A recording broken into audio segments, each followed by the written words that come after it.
Bueno, buenas tardes de nuevo. Ya estamos en horario. De acuerdo a deberían estar viendo un Power donde dice Administración del Capital de Trabajo. De acuerdo a la consulta realizada por uno de sus compañeros, hoy van a ver los prácticos de disponibilidades. Vamos a hacer una pequeña introducción teórica. Luego voy a resolver un ejercicio que fue parcial, creo que hace 2 o 3 años. Y luego el licenciado Renta va a resolver los prácticos que están en la web.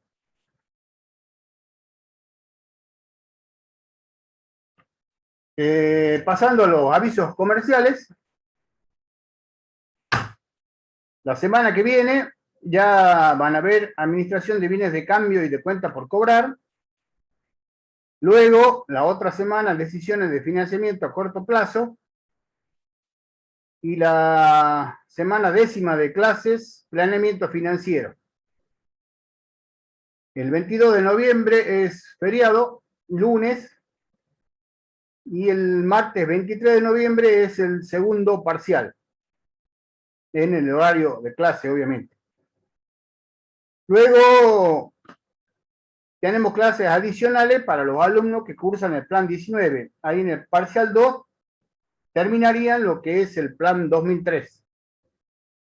Y luego hay 2 clases adicionales de mercado financiero y microfinanzas para el plan 2019. Obviamente, si quieren participar en el plan 2003 y enterarse de estos temas, no hay ningún problema. El examen recuperatorio es el 1 de diciembre. Todavía nos falta que un profesor corrija los prácticos y estamos revisando los parciales teóricos, ¿sí? Se van, o sea, obviamente ustedes tienen como referencia la nota que está en el Moodle, pero al revisar algunos y ver el tipo de pregunta, participación, etcétera, etcétera, algunas notas pueden ser modificadas y se va a publicar en la web nuestra una planilla de Excel con las notas y si está aprobado o reprobado. Más que nada en la teoría, o sea, si tienen 5.75, hay que ver los errores de las preguntas, o 5.50, y fíjense que en una de esas están aprobados, ¿sí?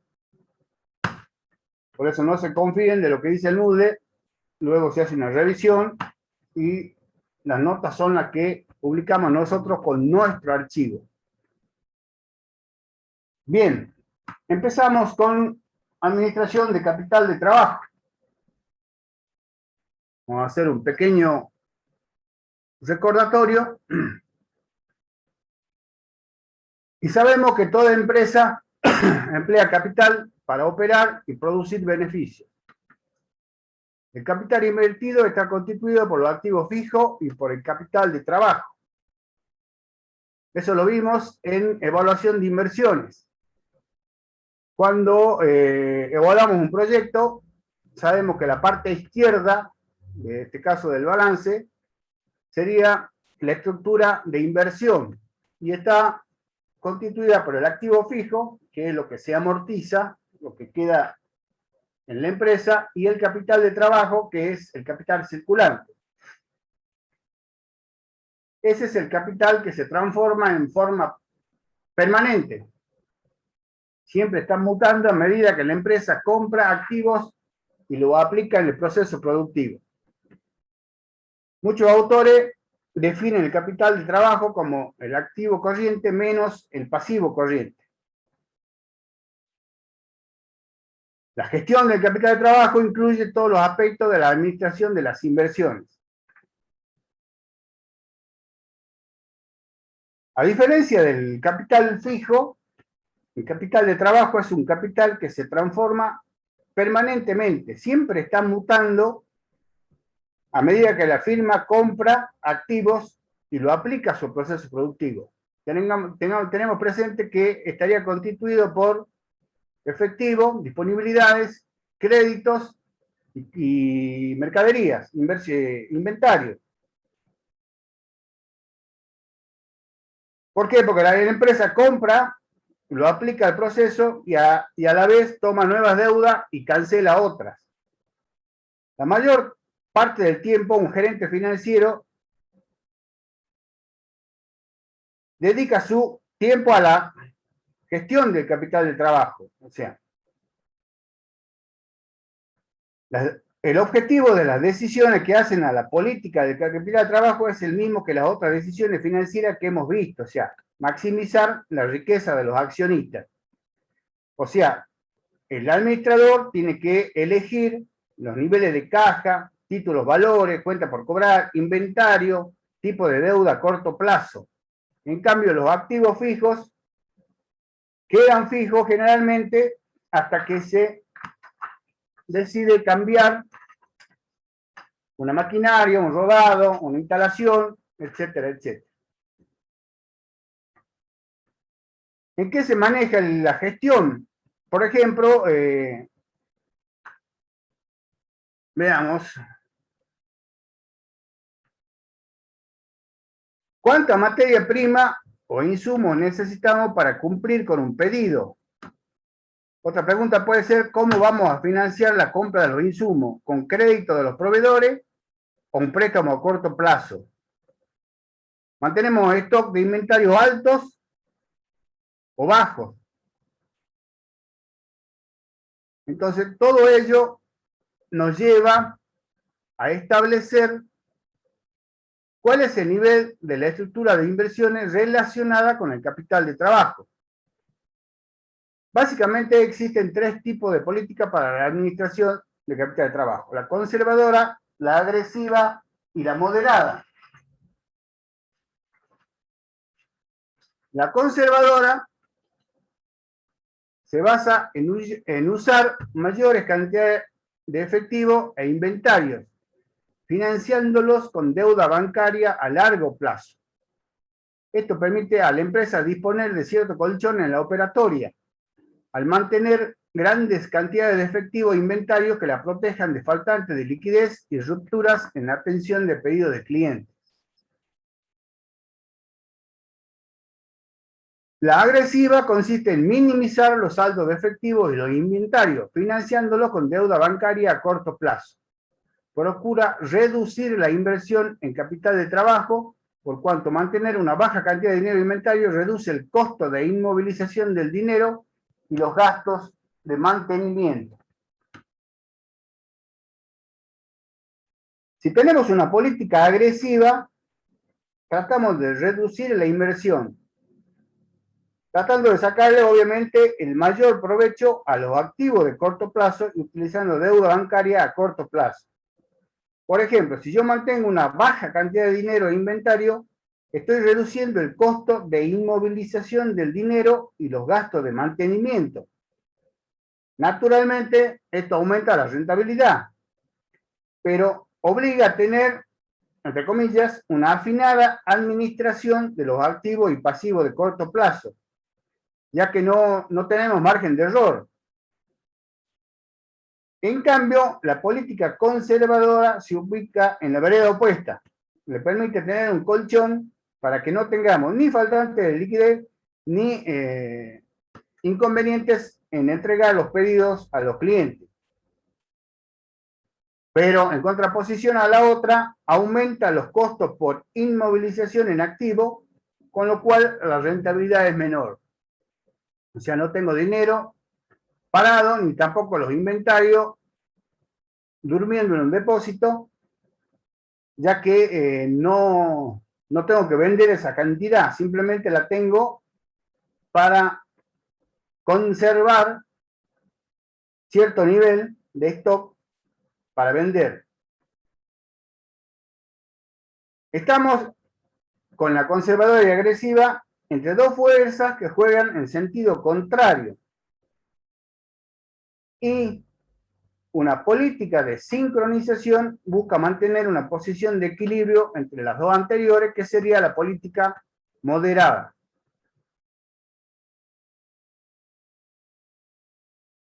La política del capital de trabajo también afecta la habilidad de la firma para responder a los cambios en las condiciones económicas. Si tenemos una certeza macroeconómica, las compañías procurarán mantener niveles mínimos de activo corriente. Si la economía pasa por una etapa de crecimiento y se espera que las ventas crezcan, seguramente la empresa preferirán mantener niveles altos de inventario y efectivo para acomodar y evitar demoras en las entregas. Siempre teniendo en cuenta la liquidez y la rentabilidad. Tenemos que tener presente que la elección de una política de capital de trabajo afecta los costos de la compañía. Bajo una política agresiva, la firma busca maximizar la rentabilidad a partir de la reducción de costos fijos y costos de oportunidad, pero arriesga más, ya que podría suceder que ante un aumento de la demanda no pudiera responder con prontitud y perder ventas. ¿Cómo es la política moderada? Simplemente es tratar de, según cómo se esté moviendo, entre comillas, la economía, tratar de utilizar deuda de largo plazo y acciones de manera que ambas excedan la base de los activos no corrientes y los activos corrientes permanentes. O sea, la política conservadora le permite a la empresa dormir tranquilo, pero tenemos menor rentabilidad. En cambio, la política agresiva es usar menos financiamiento a largo plazo para financiar la deuda a corto plazo. Y la política moderada o de sincronización, financiar parte de los activos corrientes permanentes, inventario y cuenta a cobrar, parte con deuda a largo plazo o acciones. En este momento de nuestra vida institucional, teniendo presente que en 2 o 3 semanas se realiza la votación, y no de presidente, sino de la Cámara, de diputados y senadores, ¿cuál sería la administración del capital de trabajo que tendríamos que tener o instalar en nuestra empresa? ¿Conviene tener efectivo? ¿Conviene tener inventarios?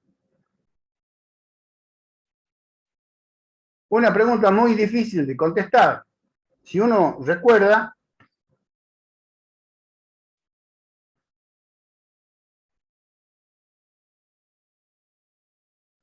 ahí está, se volvió a activar. Si uno recuerda, cuando perdió Macri su elección hace poco, el dólar el lunes siguiente se fue al doble de valor. Entonces, ¿me conviene tener efectivo en la empresa? ¿Qué puede pasar? Si gana Fernández, si pierde Fernández, si hay cierta inestabilidad o cierto temor o cierto miedo, es decir, no, mejor no tengo efectivo, compro inventarios. Y si sube el precio, y si la inflación me come todo, entonces hay que estudiar minuciosamente el rubro en donde estamos ubicados y ver qué nos conviene. Si invertimos en corto plazo, si compramos dólares, si invertimos en mercadería, por ejemplo, una repuestera, pero ¿qué cantidad? Si tengo venta de teléfonos celulares, compro celulares, ahí también ya interviene la obsolescencia. Si compro computadoras, me pasa lo mismo. Entonces, el que maneja la finanza debe tener ese cierto olfato para ver qué hacemos con la política de capital de trabajo.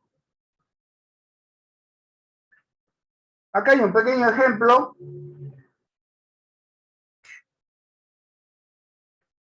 de políticas conservadoras, agresivas y moderadas. Tenemos el activo corriente 6.000, el activo fijo 5.000, el activo total 11.000. Tengo 0 de deuda a corto plazo y 5.000 de largo plazo y patrimonio neto obviamente 6.000 para que me dé los 11. Acá la política agresiva tengo 4.000 de activo corriente, 5.000 de activo fijo 9 y la deuda, todo deuda a corto plazo. ¿Sí? Y no tengo nada de deuda a largo plazo, obviamente 5 más 4 me da los 9. Pero el activo corriente, fíjese, si yo sacaría el índice de liquidez, no me alcanza para cubrir la deuda a corto plazo. Me da menos que 1, 4.000 sobre 5.000. En cambio, la moderada tengo 5 y 5, de corriente y fijo, tengo 10.000, la mitad de deuda a corto plazo, 3.000 de largo plazo y el patrimonio, y me da, esa es la estructura de la empresa.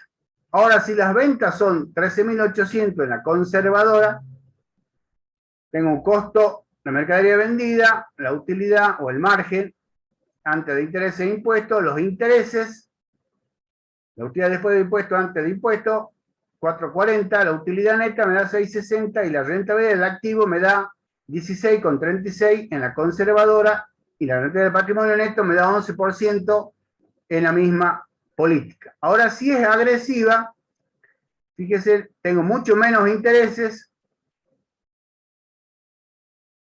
la utilidad antes de impuestos también crece y la utilidad neta es más alta. Sacamos los índices, me da 22,22 y la renta de patrimonio neto 22,50. Y la moderada, pago de intereses 600, está en medio de los dos, pago el impuesto y me queda una utilidad neta de 840. Obviamente la agresiva, la rentabilidad es mayor en ambos casos, luego sigue la moderada y la conservadora es la rentabilidad más baja por cuanto tengo más capital de trabajo parado. Esa sería la definición. En cuanto al ciclo dinero a dinero, que ya también lo vieron, leemos: las organizaciones con o sin fines de lucro movilizan dinero como catalizador de sus operaciones. Por consiguiente, su accionar comienza con el dinero y luego de ponerlo al servicio de su objetivo, termina en dinero. Si se trata de una entidad con fines de lucro, estas, organizadas bajo la forma de empresas, al final cada ciclo deberá generar un excedente llamado ganancia. Ciclo breve: dinero, compro mercadería, vendo la mercadería y me vuelve el dinero. Y el ciclo extenso: dinero, compro materia prima, fabrico, almaceno, fabrico, vendo, cobro, pago a los proveedores y vuelve el dinero. El ciclo operativo representa el periodo entre la compra de inventarios y la recepción del efectivo de la cobranza. El ciclo de efectivo o ciclo dinero, mercadería de dinero, es el periodo comprendido entre el desembolso de efectivo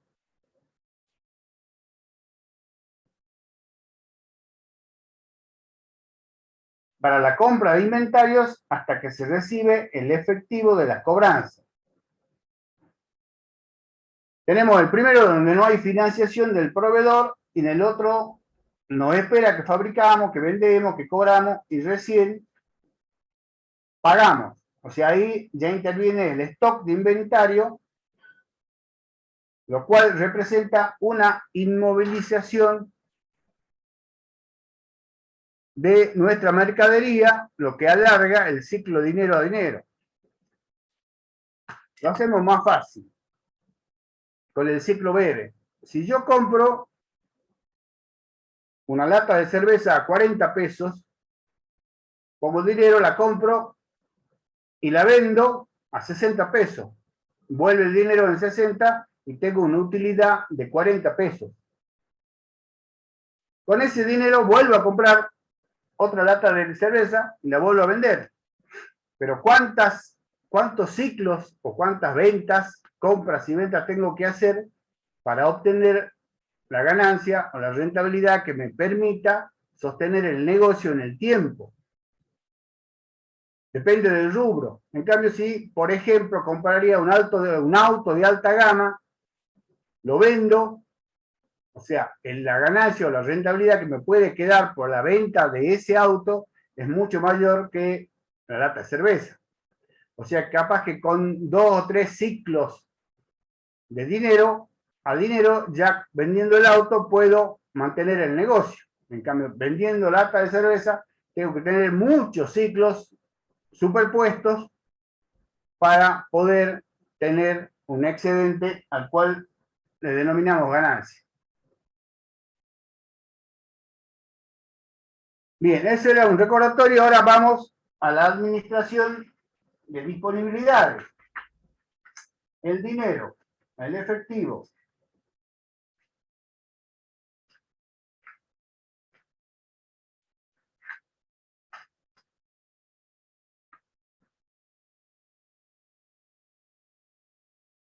Tenemos que tener presente que las disponibilidades por sí solas no generan rentabilidad. De hecho, son el activo menos rentable de una organización y al mismo tiempo, obviamente, el más líquido. Eso se refleja en la relación inversa que existe entre rentabilidad y liquidez. Si tenemos altos índices de liquidez, tenemos solvencia en la empresa, disminuyendo el riesgo de caer en cesación de pago. Pero por otra parte, la no utilización de los fondos disminuye la rentabilidad, ya que casi cualquier alternativa podría agregar valor o evitar la pérdida de poder adquisitivo de esos fondos. En vez de tener el dinero en la empresa, lo más fácil, poner el plazo fijo. Sabemos que el plazo fijo tiene un límite de 30 días. Si me surge algún problema, algún apuro, alguna necesidad, no puedo sacarlo hasta que se cumplan los 30 días. Entonces, si tengo una política conservadora, guardo la plata en la caja fuerte, pero estoy perdiendo rentabilidad. Y peor si estamos en un contexto inflacionario, porque están expuestos a la pérdida del poder adquisitivo. En este caso, la propensión al riesgo juega un papel particular en el mantenimiento de los fondos líquidos. En este caso, podríamos pensar en realizar inversiones en fondo común de inversión que se pueden retirar a las 24, 48 horas, pero siempre con cierto riesgo de que pase algo. ¿Qué tenemos que hacer entonces si vamos a utilizar una política agresiva? Fundamentalmente sincronizar los cobros y los pagos. Con esto tenemos mayor eficiencia en la operatoria. O sea, tratamos de hacer coincidir los ingresos operativos con los egresos en forma temporal para reducir los excedentes en monto y plazo. Obviamente podemos considerar un margen de seguridad.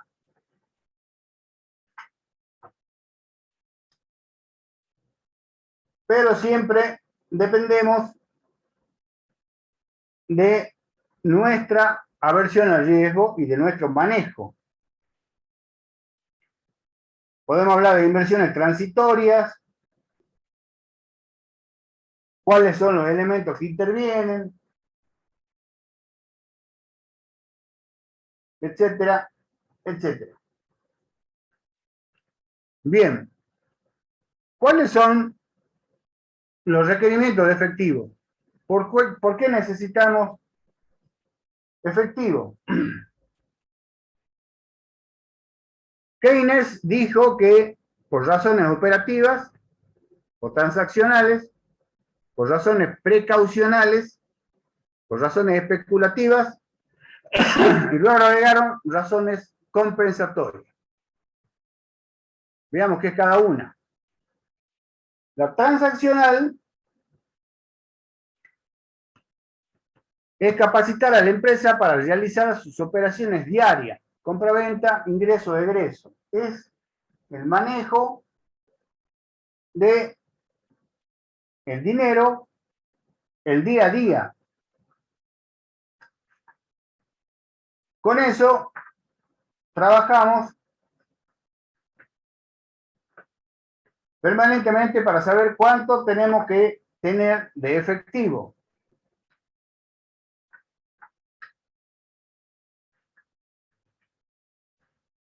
Luego tenemos la razón precautoria. Los flujos de efectivos son afectados por la actividad operacional de los sistemas bancarios y del hombre, descuido, mal manejo, etc.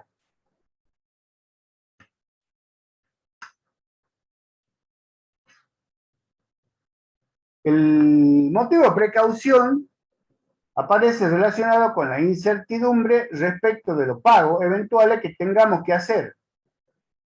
Puede ser un acontecimiento inesperado o incluso para aprovechar la oportunidad sorpresiva de una compra ventajosa. Luego tenemos el motivo de especulación. Obviamente ahí ya mantenemos bono o dinero, especulando con el nivel de la tasa de interés en el mercado. Por ejemplo, si se espera que suba la tasa, eso significa que un precio de un bono disminuiría y por lo tanto, en vez de mantener, era mejor mantener el dinero en vez de bono para no soportar una pérdida de capital. Como verán, mantener saldo de dinero tiene sus ventajas y tiene sus costos. El motivo compensatorio utilizaban algunos bancos para, como medida de garantía ante un préstamo. O sea, nos prestaban cierta cantidad de dinero y el banco decía, no, pero tiene que dejar un porcentaje en el banco para que nosotros tengamos seguridad de cobrar cierta cantidad de cuotas.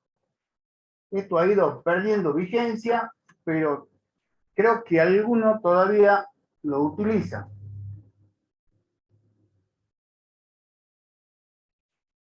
Bien, como verán, transaccional, operaciones, precautorio, si uno no quiere arriesgarse, especulativo para especular y compensatorio pedido por el banco. El volumen del efectivo requerido para fines precaucionales y operativos está influido por el probable flujo de fondo, la compensación por vencimientos del activo y pasivo, la capacidad de la organización para obtener fondos, la preferencia subjetiva de la gerencia respecto a los riesgos de crédito financiero y de mercado, y la eficiencia en la emisión del efectivo. Todo eso, ¿qué significa? Todo eso lo hacen ustedes todos los días con su dinero. Ustedes tienen efectivo y arman, aunque sea mentalmente, su flujo de fondos. Ven cuánto tienen y qué tienen que pagar. Entonces, se fijan en los vencimientos. Si estuviéramos en la presencialidad, dirían, necesito dinero para el ómnibus, necesito dinero para la comida, para la ropa, para sacar fotocopia. Entonces van armando su propio flujo. Si no tengo dinero, tengo que ver dónde lo voy a sacar, dónde voy a pedir prestado, quién me va a ayudar para poder ir a la universidad. Estamos hablando de eso solamente. Entonces digo, bueno, tomo un crédito, tomo un préstamo de algún pariente y tengo que pensar la forma de cómo voy a devolverlo. Simplemente estoy administrando el efectivo de forma eficiente. Mantener dinero significa resignar el interés que podría haberse obtenido si lo colocaba en una cuenta bancaria, en una caja de ahorro, en un plazo fijo. Si analizamos las transacciones, nos interesa conocer la relación de intercambio que existe entre la cantidad de intereses que pierde una persona por mantener una gran cantidad de dinero y el costo o inconveniente que sufre si solo mantiene una cantidad pequeña.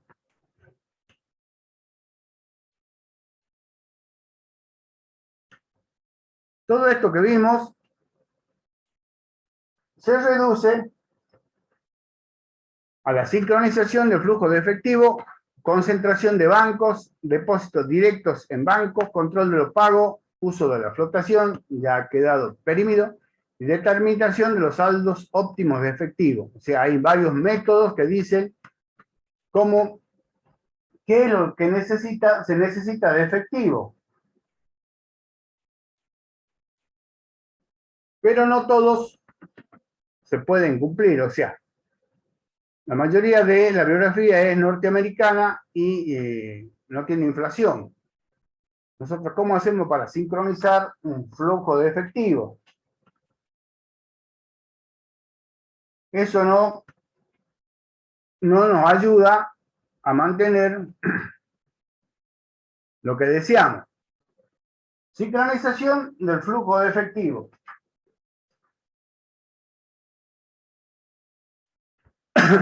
Hay que determinar el horizonte y periodicidad a considerar en función de, como dijimos, nivel de actividad, circuito dinámico del capital, la velocidad del dinero a dinero, grado de incertidumbre, tangibilidad de la inversión, niveles de costos, aleatoriedad de los flujos de fondos o certeza. La concentración en bancos, no tener saldo en cuenta corriente inactiva, se usa una única cuenta o la menor cantidad posible. Ahora con la informática nos ayuda a manejar los saldos de las cuentas corrientes inactivas y de tener bancos, pero estamos al día con los saldos, simplemente se ingresa a internet y se lo consulta. Antes había que ir, concurrir, pedir, que lo informen, que lo manden, esperar el extracto. Todo eso quedó en la prehistoria. Depósito de dinero en banco también, antes se pedía que los proveedores o los clientes paguen directamente en un banco, ahora se hacen transferencias instantáneas, ya se cobran, y realizar control de pagos. O sea, eso sí es importante, por cuanto de esa manera controlamos el pago de los acreedores. Y obviamente llevar la conciliación bancaria entre los cheques emitidos y cheques cobrados para no quedar en descubierto. Tengan en cuenta que si liberamos un cheque en descubierto, los intereses son no altos, altísimos. Y eso no está contemplado. Ahí están los costos de los saldos insuficientes, implícito, disminución del prestigio, de los volúmenes de crédito, atraso en el despacho de insumos, provisión de servicios. O sea, no es solo el problema que se genera con el banco, sino si el cheque es rechazado, el problema que se genera con el proveedor. O sea, todo lo que está escrito sucede. Ya no me creen, pierdo prestigio, no me dan más crédito, no me despachan los insumos, etc. Y lo explícito, obviamente, tasa de interés adicionales por demanda urgente de recursos o tener que recurrir a fuentes de financiación más caras, comisiones adicionales, descuento extraordinario para agilizar cobranza, realizó venta a menos precio, etc. Y el circuito de ingresos es reducir al mínimo la demora de pago de nuestras ventas, mejorar las condiciones financieras de las ventas y disminuir el plazo medio de cobranza. Muy bien. Por último, recomendaciones: acortar el plazo desde el pedido a la facturación, agilizar la realización de pedidos, agilizar trámites burocráticos, Mejorar la logística, establecer normas de prioridad en los almacenes, elegir correctamente a los transportistas, facturar con rapidez, mantener las cuentas a cobrar al día, involucrar a los vendedores en la calidad del cobro y estudiar política de descuento por pronto pago. Todo esto se resume en una sola palabra que es eficiencia, ¿sí? Manejar las cuentas como corresponde. Bien. Vamos a hacer ahora un pequeño, veamos si es este, no es este.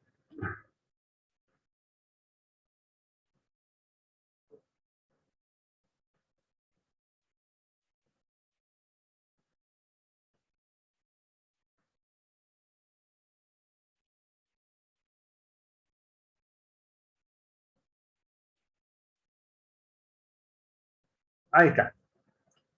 Presupuesto de caja. Este ejercicio, como le dije, hace 2 o 3 años fue parte del parcial.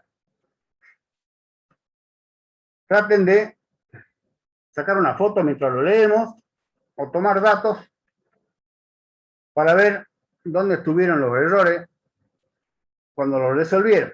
Dice, la situación que a continuación se presenta sucede en fecha 8 de octubre del 05 y por ello debe situarse en la misma para realizar los cálculos. El señor Mauro es contador de la empresa Guadalupe.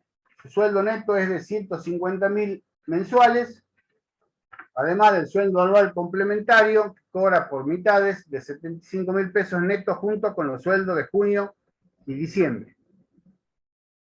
Habita en una casa alquilada por la que paga 25.000 pesos mensuales. Sus gastos de subsistencia ascienden a 60.000 pesos mensuales. El 14 de noviembre debe pagar su prima anual de seguro de vida, que es de 30.000. Sus vacaciones anuales serán entre el 6 y el 25 de febrero del 2006 y hará un viaje que le insumirá 80.000. Para la festividad de Reyes, que son en enero, Vos tenés que animar a... comprará regalos por 20.000. Tiene además los siguientes compromisos a pagar. Cuota de 7.000 mensuales por la compra de una heladera hasta marzo del 2006. Cuota de 5.000 mensuales por la compra de un TV hasta febrero del 2006. Cuota de 18.000 mensuales para la compra de muebles hasta diciembre del 2005. El día 8 de octubre del 2005, la misma fecha actual, después de haber pagado todas las cuotas correspondientes al mes, incluso el alquiler, y haber separado la parte correspondiente a los gastos de subsistencia, el señor Mauro contaba con ahorros que ascendían a 125.000 y decidió utilizarlos para cambiar el auto. Después de consultar en varias agencias, se aseguró que con la entrega de su automóvil usado, podría adquirir uno nuevo pagando la diferencia en cuotas mensuales iguales a partir del 1 de noviembre. Sin embargo, en el momento de efectuar la operación, debía abonar al contado por gastos, patentes, sellados, etcétera, la suma de 84.000. Dado el alto costo de la financiación, pensó que era prudente la menor cantidad de cuotas posibles. Los gastos de mantenimiento del vehículo, incluidos en gastos de subsistencia, bajarían al cambiar por uno nuevo, pero esta disminución se compensaba con el mayor costo del seguro que debía pagarse en cuotas mensuales. A. ¿Cuál es la cuota máxima que el señor Mauro puede pagar mensualmente sin dejar de cumplir con sus planes y compromisos? ¿Podría postergar el pago de alguna cuota y luego cancelarla en otro mes?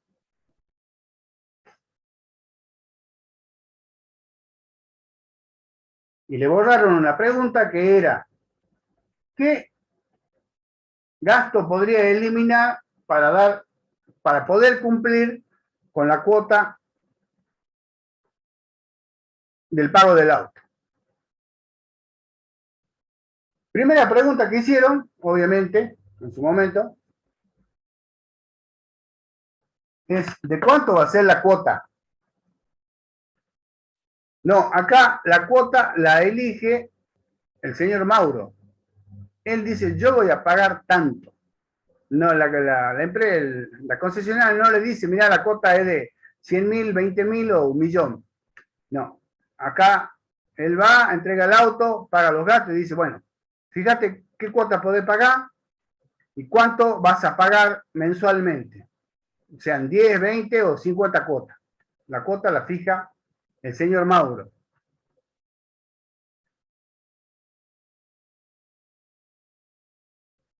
Bien.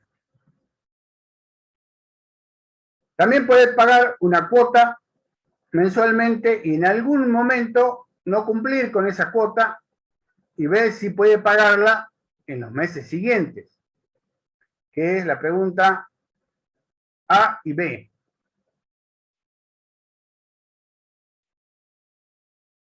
¿Dónde está el problema de este ejercicio?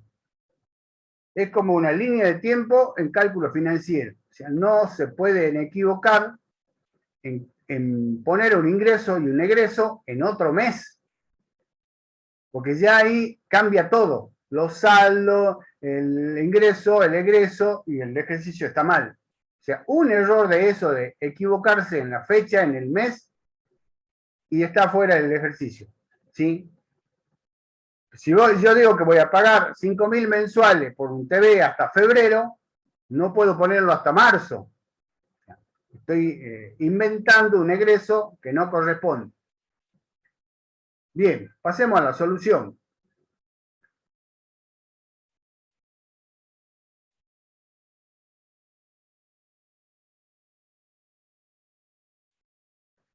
Bien, acá está un poco armada. Ingresos. De acuerdo al enunciado, a ver, lo hagamos un poco más grande. Profe, no se ve. No se puede ver, profe. ¿No se ve el Excel? No. No, no se ve, Miguel, el Excel. A ver, A compartirlo. ver, empezamos de nuevo.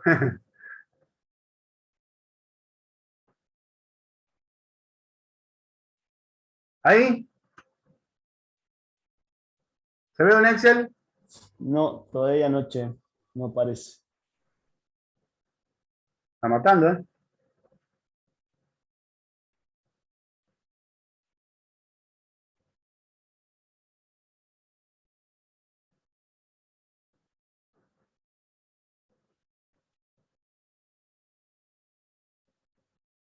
Dos segundos.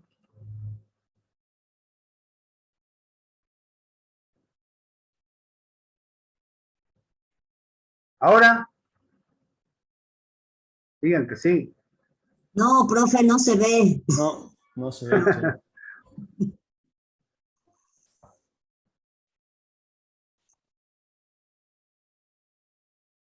A ver, cerremos todo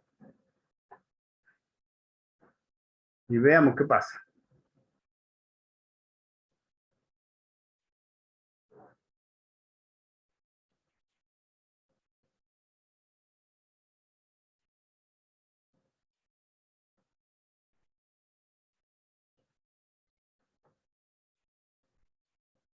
Ahí dejé de compartir.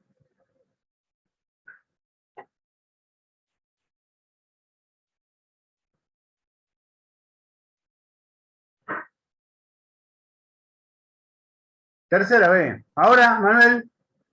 Nada, che. No, todavía no sale.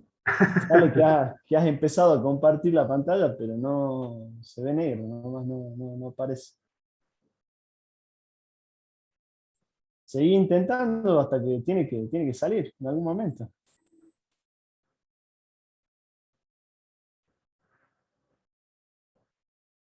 Es que me dice que la función de compartir está en pausa. A ver. Fíjate ahí donde dice compartir pantalla, capaz que está pausada. En la misma, en el mismo.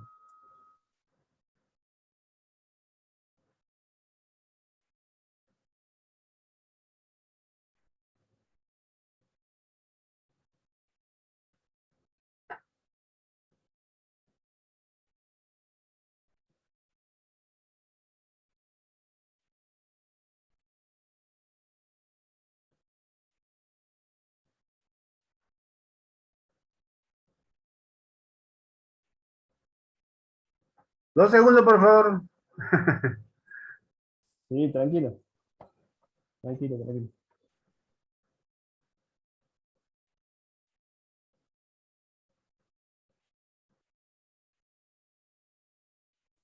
A ver, voy a ver yo de compartir algo, a ver si se puede.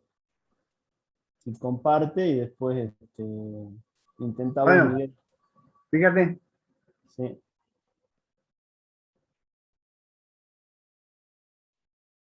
¿Se ve? No, lo tuyo sale perfecto. Sale perfecto.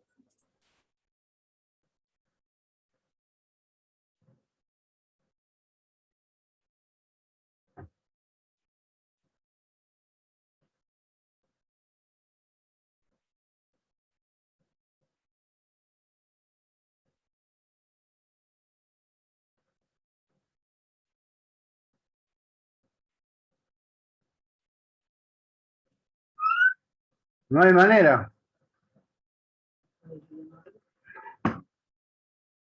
Qué raro, porque recién el Power salía perfectamente.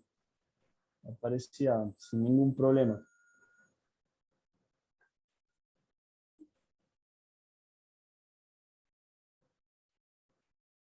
Hay que insistir nomás. Así es. Profe, y si sale y vuelve a entrar.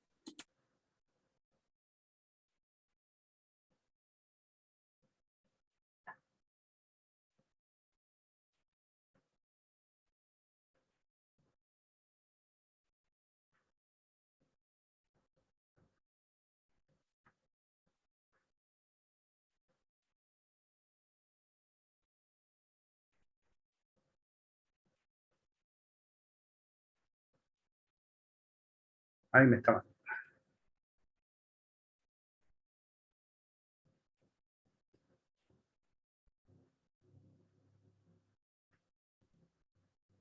A ver, seguí vos, Manuel, un rato hasta que yo trate de solucionar esto. Bueno, dale. Perfecto. Bueno, ¿qué tal? Buenas tardes a todos. Yo en la segunda hora iba a dar lo que es el trabajo práctico número 1 y si había tiempo, si nos queda algún margen, el trabajo práctico número 2 de administración del capital de trabajo.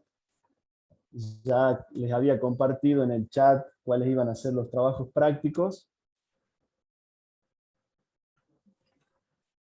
Si los tienen a mano,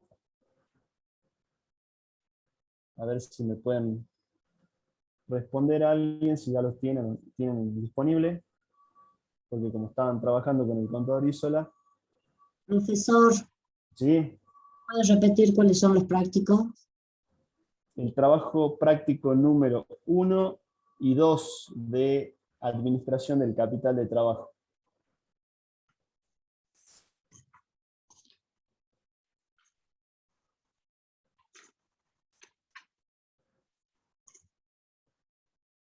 Vayan buscándolos al enunciado. El número 2 lo hicimos ayer con el contador, El contador ISA. O no, ¿no? con la práctica. Está bien. Está bien. Bueno, vamos a desarrollar el 1, entonces, que también tiene que ver con disponibilidades. Vamos a hacer un análisis de ese caso, que es un poco largo, un poco extenso. Así que no sé si nos iba a quedar tiempo como para llegar a ver el 2. Simplemente con respecto al 2, yo les quería dar algunas recomendaciones. La idea era que ustedes, después de que veamos el 1, desarrollen, ¿no?, el trabajo práctico número 2. Pero bueno, si ya tuvieron una explicación sobre ese trabajo práctico, no hay ningún problema. Nos vamos a enfocar entonces en el 1. Y la sugerencia del contador fue que hiciéramos un PowerPoint y que variáramos los montos para ver cómo variaba la situación. Miguel, ahora se ve perfecto el Excel. Bueno, ya lo vamos a ver entonces. Nos vamos a enfocar en el 1 entonces de administración del capital de trabajo. Ahora continúa el contador Isola. Después de solucionar problemas técnicos. Así es. Dada la edad que tengo, obviamente me resulta más difícil. Bien. El enunciado decía que este señor Mauro cobraba 150.000 pesos de sueldo todos los meses. ¿Sí? Y que cobraba el SAC, el aguinaldo,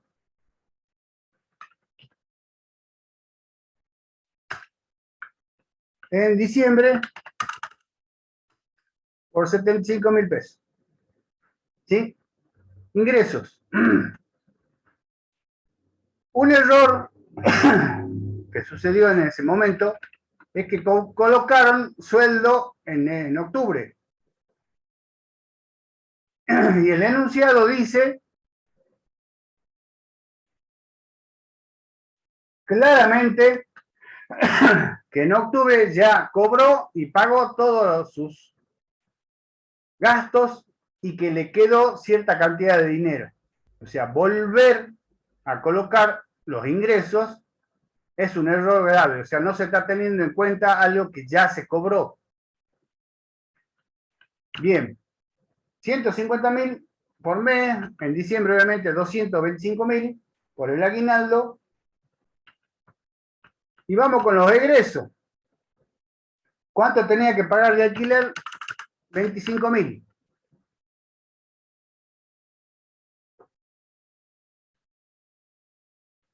Perfecto. ¿Cuánto tenía que pagar de subsistencia? Gasto de subsistencia, 60.000. Decía que tenía que pagar el seguro de vida en noviembre por 30.000. Se iba de vacaciones en febrero y le iban a costar 80.000. Iba a ser regalo para Reyes en enero por 20.000. Simplemente estoy transcribiendo lo que está en la consigna. La cuota de heladera por 7.000 era hasta marzo del año siguiente. También pagaba la cuota del TV de 5.000 hasta febrero.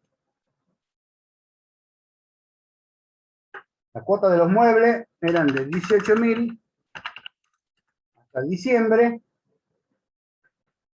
Y disponía de 125.000. ¿Sí? Ese dinero le quedó luego de cobrar y pagar todo lo correspondiente a octubre.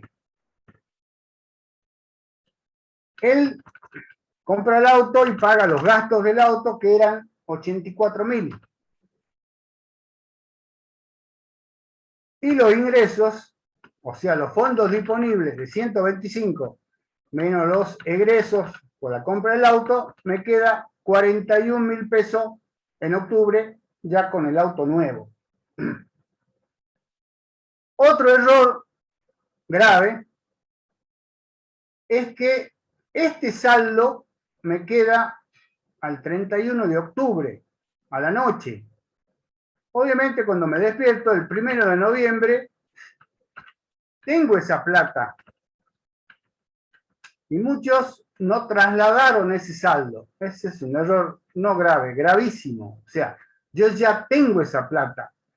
Si cobro el sueldo de noviembre, mi total de ingreso es de 191.000. Si sumo los egresos, me da 145.000. Entonces, ingreso menos egreso me da 46.000. ¿Sí? En noviembre, con lo que me ingresa y con lo que egresa, me queda 46.000 pesos. Entonces Mauro dice, podría pagar una cuota de 46.000. Pago una cuota de 46.000, que es lo que me sobró en el mes de noviembre, me sobró entre comillas. Pago la cuota del auto, obviamente me queda en 0. Ese 0 pesos lo traslado al saldo inicial de diciembre. En diciembre me quedan el sueldo más el aguinaldo, menos los egresos, me quedan 110.000. Y yo dije, voy a pagar 46.000. Pago, no tengo problemas. Entonces, traslado el saldo del dinero que me quedó el último día de diciembre al 1 de enero, que son 64.000. O sea que dispongo de 214.000. Le resto los egresos por 117, me queda 97. Pago la cuota y me sigue sobrando 51.000. Ya pagué 3 cuotas y no tuve problemas, me alcanzó. 150 más 51 me da 201.000 fondos disponibles. Le resto los 177 que tengo que pagar y me queda solamente 24.000. Acá no pago, porque no me alcanza para pagar los 46.000. Entonces, ¿cuánto es mi saldo al mes de marzo? Ese también fue un error grave. Si no pago la cuota, obviamente me quedan los 24.000. ¿Sí? Tengo disponible 174, le resto los gastos, me quedan 92. Y pago la cuota de 46.000. Y me quedan 36.000. Ya pagué marzo, pero debo una cuota de febrero, o debo una cuota, más fácil. Traslado el saldo de marzo y tengo disponible 186.000. Ya solamente me queda el alquiler y los gastos de subsistencia y puedo pagar 2 cuotas. 46.000 por 2 me da 92.000 y tenía 101. O sea, tengo 9.000 pesos que lo traslado al saldo del mes de mayo. Y como verán, también me alcanza con los 74.000 para pagar los 46.000. La pregunta era, ¿cuánto está dispuesto a pagar el señor Mauro? 46.000 fue la respuesta. Y supongamos que lo paga en 10 cuotas. Pero nunca se preguntó cuánto es una cuota que pueda soportar el señor Mauro. O sea, esa fue la pregunta. ¿Cuánto es la cuota que puede pagar el señor Mauro? No cuánto es lo máximo o cuánto tiene que le indican que él tiene que pagar. Si yo hubiera puesto 24.000, hubiera podido pagar todas las cuotas sin ningún tipo de problema. ¿Sí?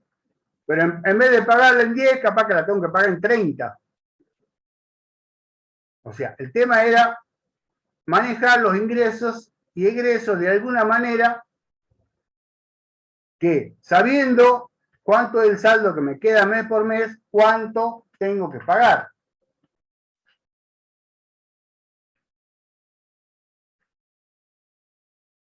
Bien, repasamos. Si pongo ingresos o egresos en octubre, el ejercicio está mal, porque eso ya está todo cobrado y cancelado. Si me equivoco en alguna de las cifras, por ejemplo, febrero, lo pongo en enero, también estoy errándole la línea de tiempo. Y la otra pregunta era, pongamos de vuelta 46.000. La otra pregunta era, ¿qué gasto podría eliminar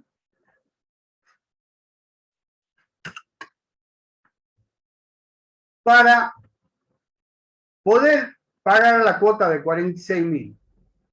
Obviamente alquiler no puedo, subsistencia no puedo, seguro de vida lo podría hacer en cuotas, no me voy de vacaciones, las cuotas hay que pagarlas, o sea que podría eliminar los regalos de Reyes o las vacaciones. Y fíjense que ya me alcanzaría para pagar en todos los meses. Como dijimos recién, esas son decisiones del administrador en cuanto a su aversión al riesgo, liquidez o rentabilidad. Pago todo lo que me sobra como sean los 46.000, o reduzco la cuota para mayor seguridad, pero la alargo en el tiempo a la cantidad de cuota. Eso ya queda a decisión de ustedes. Lo que se corregía en ese momento era la ubicación en el tiempo de los ingresos y los egresos, y obviamente el traslado del saldo del mes de noviembre al mes de diciembre a enero, y así sucesivamente. Muy bien. Ahora sí, lo dejo en compañía de Manuel para que siga con los prácticos. Perfecto, Miguel. Bueno, muchas gracias. Yo les voy a compartir entonces el trabajo práctico que íbamos a analizar. Ahí está, el trabajo práctico número 1 de administración de capital de trabajo, que justamente nos vamos a enfocar en esto que vieron en la primera hora con el contador Isola, que tiene que ver con analizar el rubro de disponibilidades. Ya la semana que viene vamos a analizar los otros rubros, que son el rubro créditos y los rubros bienes de cambio, ¿sí? Vamos entonces en el día de hoy, finalizar con este análisis de este rubro. Este trabajo práctico es un trabajo práctico que se encontraba también en la unidad número 3 de estructuras de inversiones, y puntualmente se trata del trabajo práctico número 3 de estructuras de inversiones, pero acá le vamos a dar un tratamiento, como les decía, analizando justamente el rubro de disponibilidades. En la unidad de estructuras de inversiones, el objetivo estaba enfocado en determinar la magnitud del capital de trabajo con el cual tiene que trabajar la empresa, y acá nos vamos a enfocar con el mismo enunciado y con otra información también adicional que tenemos acá, porque no estaba en ese trabajo práctico. Vamos a analizar justamente el rubro de disponibilidades a través de un presupuesto de caja. Dice el trabajo práctico, el enunciado, dice: un grupo de empresarios del ramo metalúrgico estudia la posibilidad de instalar una nueva planta que será destinada a la fabricación de una línea de cinturones de seguridad para automóviles, atendiendo al potencial incremento de la demanda, dadas las nuevas disposiciones que al respecto dictará la municipalidad. A fin de estudiar esta posibilidad, se le encarga a un especialista en temas financieros que realice un estudio para determinar la magnitud en la inversión en capital de trabajo que será necesario realizar. Dice: la información recabada por el analista financiero es la siguiente. Dice: composición del precio de venta unitario.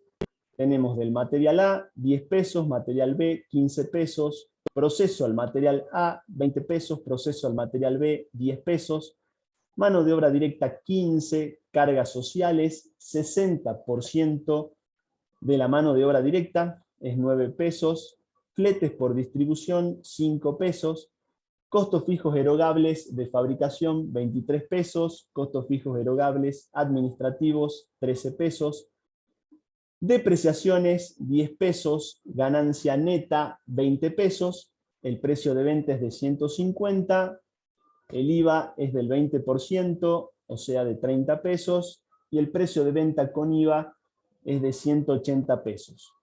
Hay ahí un llamado que dice, un 1, dice: a estos importes se le deberá adicionar el 20% de IVA, o sea, al material A, al material B, al proceso al material A, y al proceso al material B. Nos da la información también del ciclo operativo bruto. Ya algo vieron también en la filmina, en las diapositivas que pasó el contador Isola, sobre la duración del ciclo operativo bruto.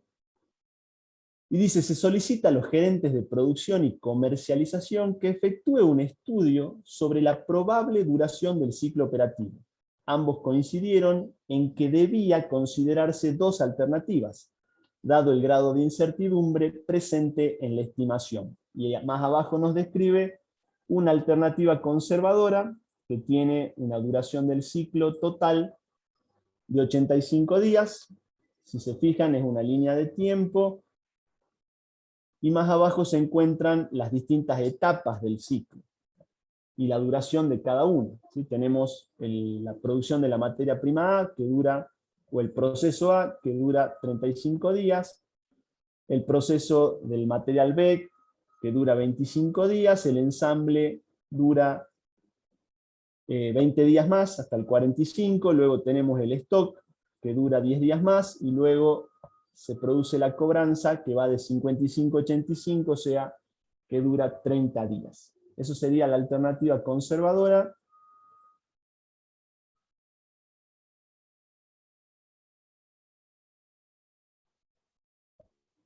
Y luego tenemos la alternativa optimista, donde lo que tenemos es también descritas las etapas, pero con una con distinta duración de cada una, ¿sí? Al ser un ciclo más optimista, es un ciclo más corto, el otro es un ciclo más largo, un ciclo más conservador.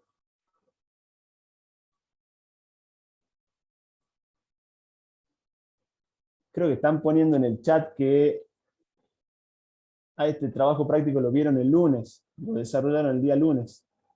Yo lo que quiero saber si el día lunes desarrollaron justamente el rubro disponibilidad desde este trabajo práctico, porque capaz que lo encararon desde otro punto de vista. Eso es lo que yo quiero analizar. Yo quiero analizar solo el rubro disponibilidad.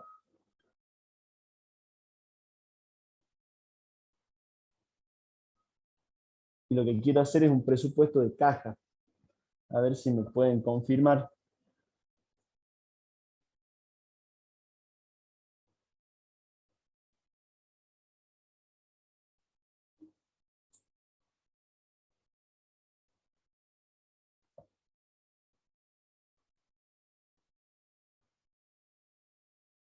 Desarrollaron el presupuesto, o sea, yo no quiero determinar la magnitud del capital de trabajo, quiero desarrollar el rubro disponibilidad. Que les voy a compartir. A ver, voy a dejar de compartir y les voy a compartir el Excel para que me digan si ustedes hicieron un análisis sobre esto. Se analizaron los ingresos, se analizaron los egresos, o sea, el presupuesto de caja, y de dónde surgen cada una de de los componentes de este presupuesto de caja.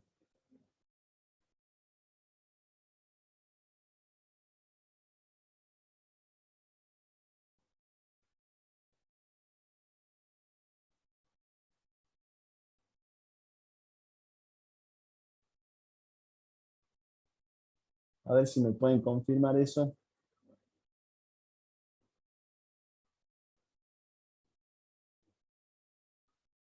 Sí lo vieron, entonces. Bueno, a ver, vamos a hablar entonces con el contador Isola Miguel.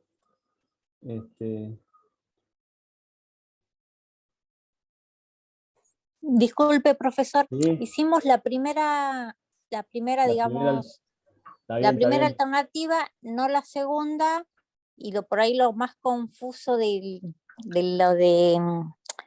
presupuesto de caja fue Sí. la parte de la determinación de IVA entre créditos y débitos. Sí, ¿Sí? sí, lo que pasa exactamente, ese es un inconveniente que tiene este trabajo práctico, porque este trabajo práctico tiene muchísimos años, ¿sí? Y en ese momento la manera de determinar el IVA se hacía de otra forma, ¿sí? Tenía otras alícuotas, cada rubro tenía distintas alícuotas, entonces por eso es que un poco engorroso a la hora de determinar lo que sería la posición frente al IVA. Exactamente, sí, eso es lo que presenta como característica, pero bueno, yo les iba a mostrar una forma de determinación de ese IVA, pero bueno, si me dicen que ya lo vieron con la contadora Sacheta, Si el podemos ver la trabajo parte de práctico. IVA, no sé qué dicen mis compañeros, la parte de IVA de nuevo, que fue lo más complicado o engorroso. Sí, bueno, yo les daría mi opinión Profe, ¿sí? Dígame. Yo les sí, daría explíquela. mi opinión al respecto con respecto al IVA. Bueno, el enunciado en esa parte nos dice que el IVA Dice, se paga por las ventas del mes a los 30 días determinado el mes en que se efectúa la venta, ¿sí? O sea, que nosotros nos tenemos que enfocar en las ventas que se producen cuando finaliza el primer ciclo, o sea, a los 85 días. Estaríamos en lo que es en la segunda quincena del tercer mes. ¿Sí? Ahí es donde se produce la venta, la primera venta de los 90.000, y el IVA se paga sobre esas ventas 30 días posteriores, ¿sí? Con lo cual estaríamos en el mes 4, en la segunda quincena. Si ustedes se fijan, tenemos ahí un valor de 17.000. Por supuesto que este valor de 17.000 no va a ser el mismo de la manera que yo lo determine, ¿sí? O sea, este trabajo práctico tiene tantos años que antes el IVA se aplicaba en otras alícuotas, según el rubro, que no daría lo mismo. Pero si se les presenta una situación particular, lo que tienen ustedes, recuerden, en el IVA es el débito fiscal y el crédito fiscal. En el caso de las ventas, yo lo que tengo es el débito fiscal, ¿sí? Tendría que determinar entonces, si esta empresa tiene una alícuota del 20% por el IVA, yo tendría que pagar por ese IVA el 20% de las ventas, ¿sí? En este caso sería el 20% de los 90.000, me daría 18.000. Pero a su vez yo lo que tengo es el crédito fiscal, que lo tengo que contrastar contra todo lo que serían las compras, o sea, todos estos conceptos que tienen que ver la materia prima A, la materia prima B, el proceso de la materia prima A, el proceso de la materia prima B, que de acuerdo al enunciado estaban alcanzados por el IVA. Entonces yo lo que tendría que calcular en cada uno de esos componentes lo que sería el IVA. O sea, lo tendría que ir determinando con respecto a todo el IVA que yo pago en el ciclo productivo. No sé si se me entienden.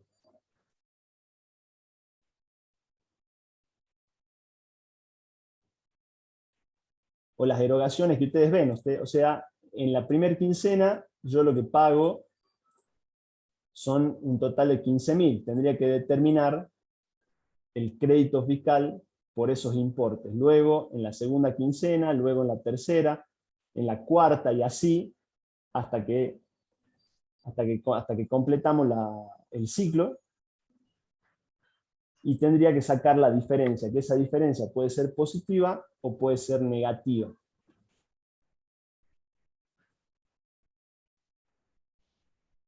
Dicen que desarrollemos la segunda alternativa. Bueno, ya vamos a pasar a la segunda alternativa, pero ¿me entienden cómo sería la manera de determinar el IVA si se les presenta una situación similar? Sí, profesor, se entiende. Bien. Sí, profesor, se entiende. Bueno, en la segunda alternativa, que es una alternativa optimista, lo que se produce es un acortamiento del ciclo, y ustedes saben que cuando se produce un acortamiento del ciclo... Hola. No sé si alguien, Miguel, ¿me querías decir algo? No sé si era el contador Isola o era otra cosa. Bien, profesor. No, seguí, Manuel, seguí, sin problema. Ah, bien, bien. Bueno, cuando se produce un acortamiento del ciclo, ustedes tienen que saber que las necesidades de fondos son menores. ¿Sí? No es lo mismo un ciclo, cuando el ciclo es más extenso, también lo veían cuando determinaban la magnitud del capital de trabajo, cuanto más largo es el ciclo, mayor era mi necesidad de capital de trabajo. La otra variable que me impactaba también en la magnitud del capital de trabajo era el número de solapamientos que se solapaban dentro de un mismo ciclo. Por lo tanto, en la alternativa conservadora se van a solapar más ciclos dentro de un mismo ciclo, con lo cual las necesidades de fondo son mucho mayores que la alternativa optimista. En esta alternativa optimista se van a solapar menos ciclos, con lo cual mis necesidades de capital de trabajo y por ende mis necesidades de recursos operativos, que son el dinero líquido, va a ser también menor. Tiene que ser menor. Y Entonces, en la alternativa optimista, la liberación de los fondos no se produce a los 85 días, sino que se produce a los 50 días, de acuerdo a lo que vemos en el enunciado. Veíamos en esa línea de tiempo que la cobranza, porque recuerden ustedes que en un presupuesto financiero lo que analizamos son dos bloques.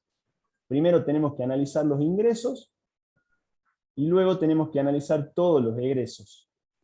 Cuando analizamos, el analizar los ingresos y los egresos nos permite saber en qué cantidad y en qué cuantía, o sea, en qué cuantía y en qué momento, perdón, se producen los ingresos, y lo mismo con los egresos. En qué cuantía y en qué momento yo tengo que hacer frente a los gastos. Eso lo vimos también en el presupuesto que mostró el contador Isola anteriormente. Y en la alternativa optimista, si ustedes se fijan, ¿dónde se producen los ingresos? Los ingresos se producen en la segunda quincena, o sea, a los 60 días estaríamos en la segunda quincena del mes 2. Con lo cual, financieramente, lo que ocurre es que nosotros obtenemos los fondos o las cobranzas de manera anticipada que en la alternativa conservadora. Eso financieramente es positivo, cobramos de manera anticipada, y bueno, estos 90.000 surgen de multiplicar el precio de venta por la cantidad vendida, que eran 500 unidades que se vendían por cada ciclo, a un valor de 180, me da los 90.000, que son las cobranzas. Y eso se extiende, ¿sí? Esas cobranzas se van a extender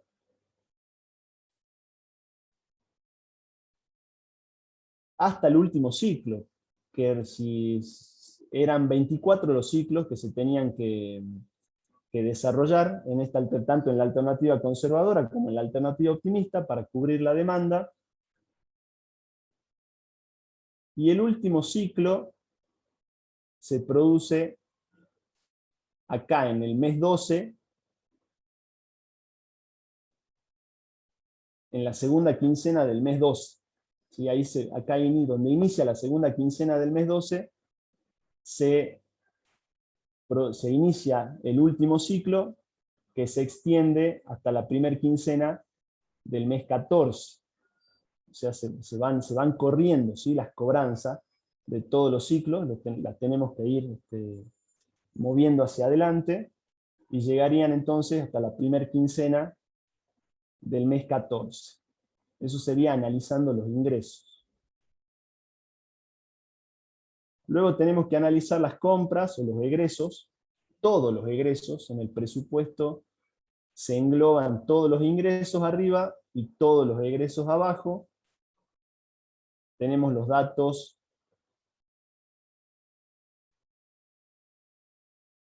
que los vamos obteniendo del enunciado. Tenemos que ir respetando en qué momento, ¿sí? Se van haciendo frente a esas erogaciones.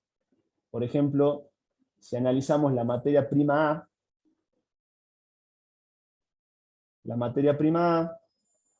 si vamos en el enunciado,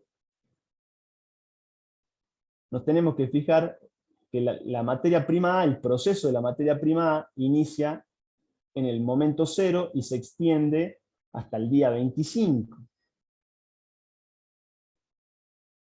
Con lo cual, por eso es que tenemos el costo de la materia prima A, tanto en la primera como en la segunda quincena.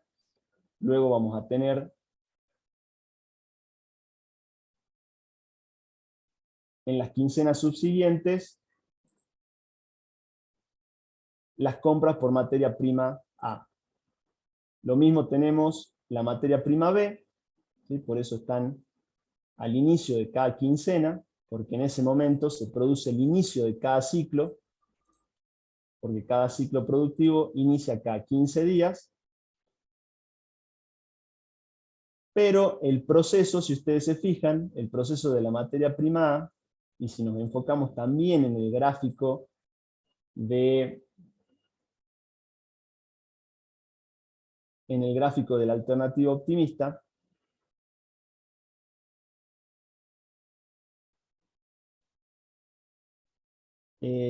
a ver dónde dice también, hay un dato también que dice el trabajo, acá de,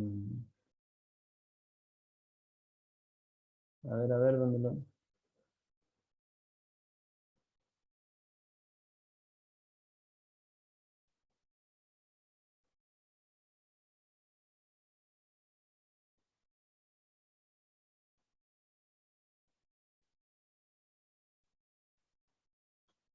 Estoy buscando en el enunciado.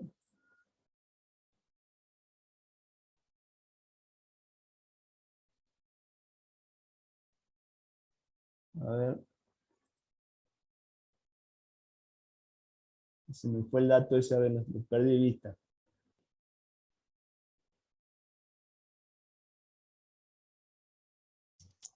Profesor, Sí, dígame. consulta. En los ingresos, como dice el enunciado, que al importe se le deberá adicionar el 20% de IVA.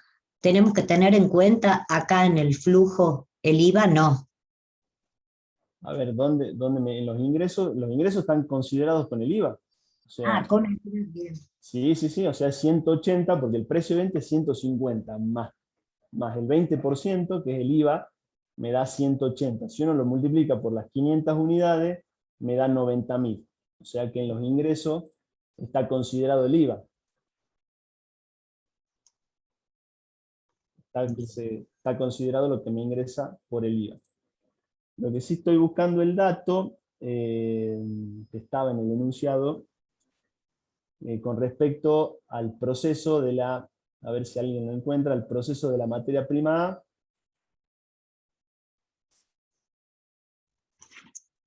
que tiene que decir que se paga, en qué momento se paga.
A ver,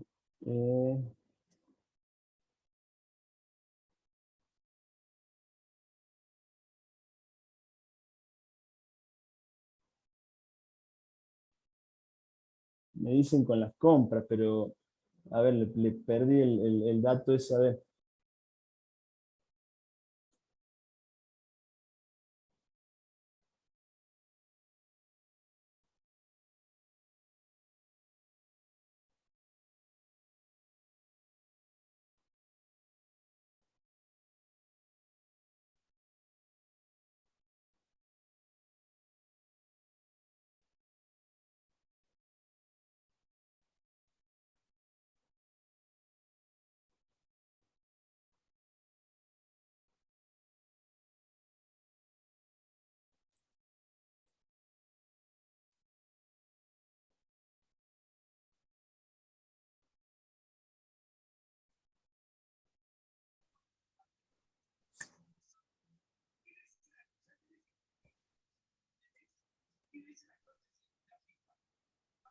Profesor, las Sí. materias primas se pagan con la compra porque no hay una financiación, sino el enunciado dice financiación natural o Por en eso cuenta la financiación natural. lo que estoy viendo es que, claro, lo que considera el enunciado es que se pagan a la finalización, ¿sí? A la finalización Sí, del proceso. Entonces, si ustedes se fijan en la línea de la alternativa optimista, estamos en el día 25, ¿sí? En el proceso de la materia prima A, con lo cual, en este caso, el proceso de la materia prima A, estamos en la segunda quincena. Por eso es. Tal cual. Si se fijan, están los 12.000 en la segunda quincena. Por eso es, en cambio, en la alternativa conservadora, el proceso es a los, no sé si es a los 55 días, que ya es, no, perdón, ya les digo, es hasta el día 35, con lo cual ya sería en la tercer quincena. ¿Sí? Por eso es que están los 12.000, si ustedes se fijan, en la tercer quincena. Por eso es. Ahí está entonces el proceso de la materia prima A. Lo mismo pasa con el proceso de la materia prima B. Luego viene lo que sería la mano de obra directa, en el proceso de ensamble, las cargas sociales y los fletes, y bueno, el IVA, como les había dicho anteriormente. Veamos lo que sería la mano de obra directa, en la alternativa optimista. Me decía que la mano de obra directa se paga quincenalmente al final de la quincena en que termina el proceso. En la alternativa optimista el proceso duraba en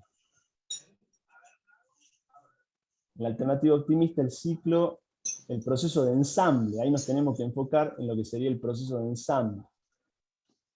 Y el proceso de ensamble llega hasta el día 35. O sea, que ahí se paga lo que sería el proceso de ensamble también en la tercer quincena o en la primer quincena del segundo mes. Luego tenemos las cargas sociales, que tenemos que tener en cuenta también ese dato, que nos dice de las cargas sociales, se paga a los 15 días de la quincena siguiente, en que se paga totalmente la mano de obra.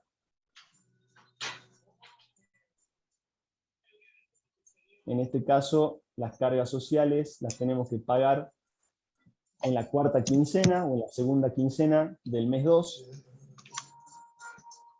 Y así, ¿no? Tienen que ir viendo en qué momento cae cada uno de los gastos y ir imputándonos a cada periodo. El presupuesto de caja, siempre recuerden que se hace para periodos chicos. Esa es la utilidad del presupuesto de caja. Si ustedes quieren hacer presupuestos ya para periodos grandes, lo que tienen que hacer es directamente armar flujos de fondos. Que eso veíamos en la parte de evaluación de inversiones, se veían los flujos de manera anual. Eso se hace, la proyección de flujo de fondos se hace para periodos grandes, mientras que los presupuestos de caja se hacen para periodos chicos. Eso tengan bien en cuenta. Es por eso que se hacen para quincenas, para meses, de manera bimestral. Recuerden eso también.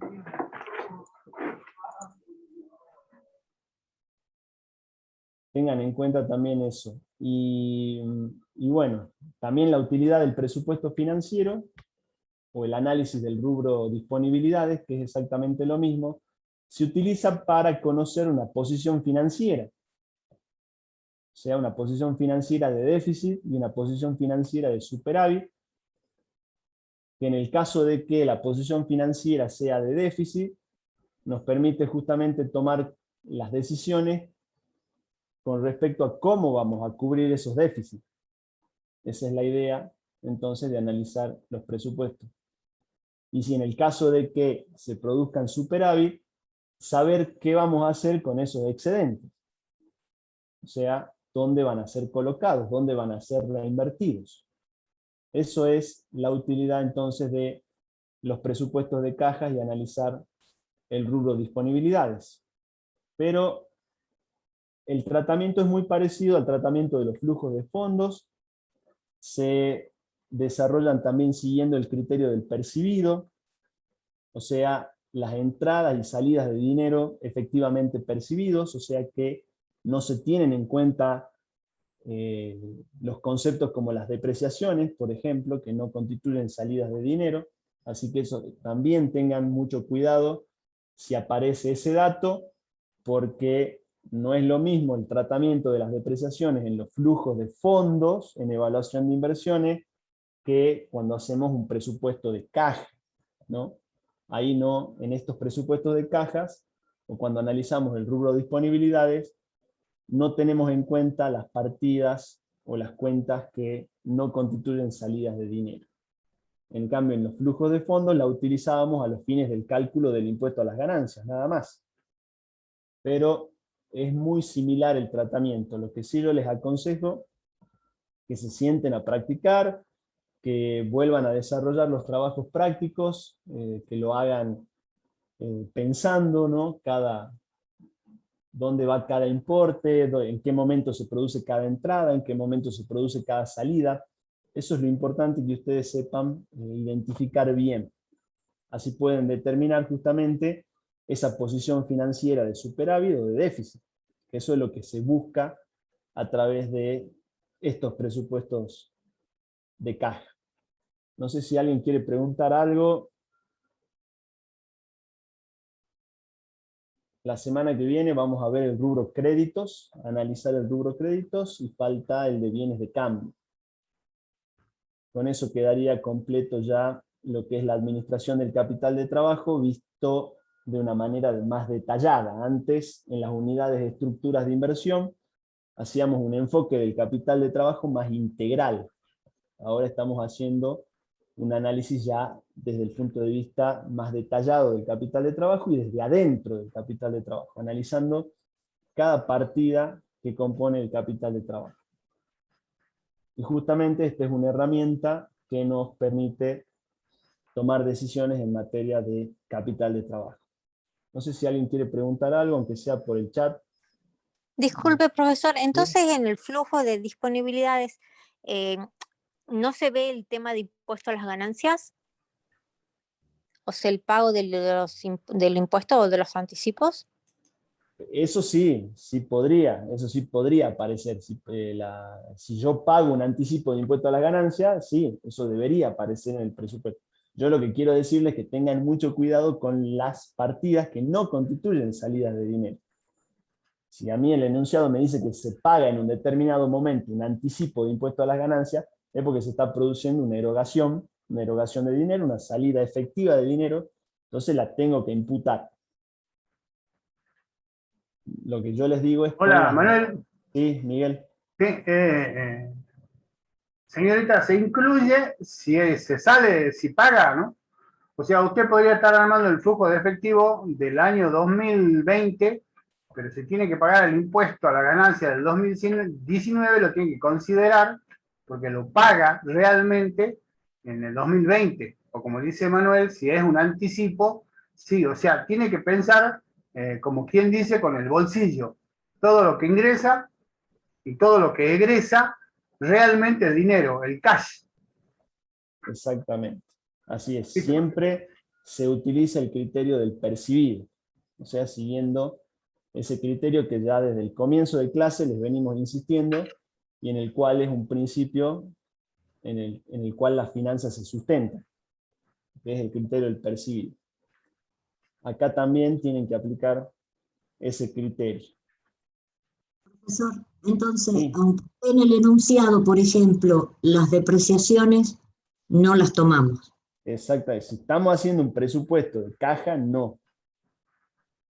Bueno, las llamamos amortizaciones porque... Sí, exactamente. En un presupuesto de caja no las tienen que considerar. Distinto es una evaluación, y por eso que yo les quiero mostrar la diferencia. Distinto es cuando hacemos una evaluación de inversiones, porque una evaluación de inversiones es también un presupuesto. Por supuesto que tiene su estructura y tiene su mecánica. Entonces, cuando hacemos una evaluación de inversiones, sí tomamos las depreciaciones, pero porque la ley de impuesto a las ganancias me permite justamente tomar las depreciaciones para bajar la base del impuesto, y después la tengo que volver a sumar, ¿sí? Porque justamente no es una salida de dinero. Pero acá en un presupuesto de caja no debería tenerlas en cuenta las depreciaciones. Entonces, si yo estoy analizando el rubro de disponibilidades, no debería considerarlo. ¿Sabe por qué le consulto eso? Por el tema, la terminología. Porque cuando hablamos de amortización, lo que hablamos de contabilidad de amortización, en finanzas se la llama depreciación. Y amortizar es, por ejemplo, amortizar un préstamo, un crédito. Exactamente, perfecto. Claro, por la Está muy terminología, a Muy eso me buena, refiero. muy buena esa aclaración. Muchas gracias. Bueno, sí, por supuesto que lean también la bibliografía. Hay capítulos justamente que tienen que ver con la administración del capital de trabajo y se trata cada uno de estos rubros: el rubro disponibilidades, el rubro cuentas por cobrar, el rubro bienes de cambio. Ya lo vamos a ir viendo en las semanas sucesivas. Pero bueno, englobando siempre y sintetizando y concluyendo, los presupuestos de cajas se utilizan para determinar justamente la posición financiera que tiene la empresa en distintos periodos o en distintos subperiodos. Y de esa manera poder anticiparse a esa posición y poder justamente tomar decisiones, ya sea de colocación, en el caso de que haya excedentes, poder realizar inversiones, o de ver la forma y analizar cómo cubrir esos déficits, con qué distintas fuentes de financiación va a poder cubrir esos déficits, ¿sí? Así que bueno, con esto quedaría finalizado todo lo que es la parte de presupuesto. Practiquen presupuesto, es muy importante que se sienten y realicen un presupuesto, lo hagan paso por paso, imputando cada uno de los ingresos, de los gastos, y bueno, es práctica, ¿sí? Es básicamente práctica. Bien, respondiendo el chat, el viernes o el sábado hay autoevaluación, pero no de este tema, sino de evaluación de inversiones, que fue el último tema que estudiamos antes del parcial y de la semana de examen. Ya de acuerdo a cómo se configure, se va a hacer el viernes o se va a hacer el sábado. Muy bien, gracias por participar. Profesor, Disculpe, una el pregunta. inconveniente. ¿Sí? Sí. Ayer el contador Quintana en clase dijo que hoy se podría dar la solución del parcial, ¿puede ser? No, de subirle a la página. Ah, ¿la página la van a subir en Moodle o la página? Sí, a la página, al Moodle. Al Moodle Ok. subimos la solución del parcial. Es un solo archivo Excel, están los 6 temas. Los 3 del grupo A y los 3 del grupo B. Bueno, gracias. No, ¿Ya de lo nada. subió, profesor? No, todavía no, yo no lo subo. Bueno. Lo sube informática. Bueno, gracias. Bueno, buenas tardes, hasta luego. Bueno, hasta luego, gracias. Gracias, profe. Hasta luego, gracias.